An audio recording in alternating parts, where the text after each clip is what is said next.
Hello friends, காலையில் என்ன சமைக்க போகிறேன்னு பார்க்கலாங்களா? சுடர் சேமியா, ராய் சேமியா எடுத்து வச்சுருக்கிறேன், ஊற போட்டிருக்கிறேன்.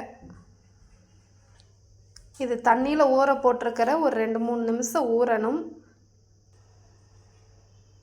5 நிமிஷம் கழித்து தண்ணியெல்லாம் எடுத்துட்டு ஒரு 5 நிமிஷம் உலர்ந்த பிறகு அப்புறம் இட்லி சட்டியில் வேக போடலாங்க. ஒரு 5 நிமிஷம். இந்த பக்கம் பாருங்கள், வெங்காயம் கட் பண்ணி வச்சுருக்கிற பெரிய வெங்காயம் 2 வெங்காயம்.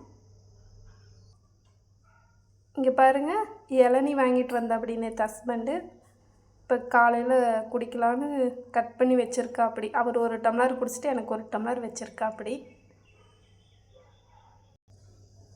இந்த பக்கம் பாருங்கள், அடுப்பில் கொட்டை ஒரு 10 கொட்டை எரிஞ்சு வேக போட்டிருக்கிறேன்.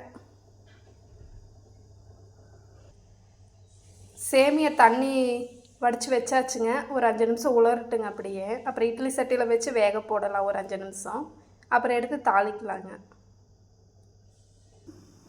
இங்கே பாருங்கள், தண்ணியெல்லாம் உலர்ந்து சேமியா தண்ணியெல்லாம் வடித்து உலர்ந்துருச்சு. அடுப்பில் வச்சுருக்கிறேன். 5 நிமிஷம் வேகட்டுங்க. மூடி வச்சிடலாங்க. இந்த அடுப்பில் பாருங்க, எண்ணெய் ஊற்றி கடுகு போட்டிருக்கிறேன். கடுகு பொரியட்டும். கருவேப்பிலை வெங்காயம் போட்டு 2 வரமிளகா போட்டு வணக்கிட்டு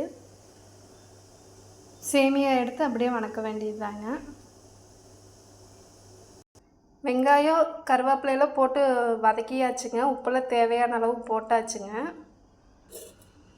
வெந்துருச்சுங்க சேமியா. எடுத்து ஒரு பெரட்டிடலாம். கொட்டை வெந்துருச்சுங்க. எடுத்து வச்சுருக்கிறேன். சூடு ஆறின பிறகு உரிக்கலாங்க. இந்த பக்கம் பாருங்கள், சேமியா ரெடி ஆயிடுச்சு.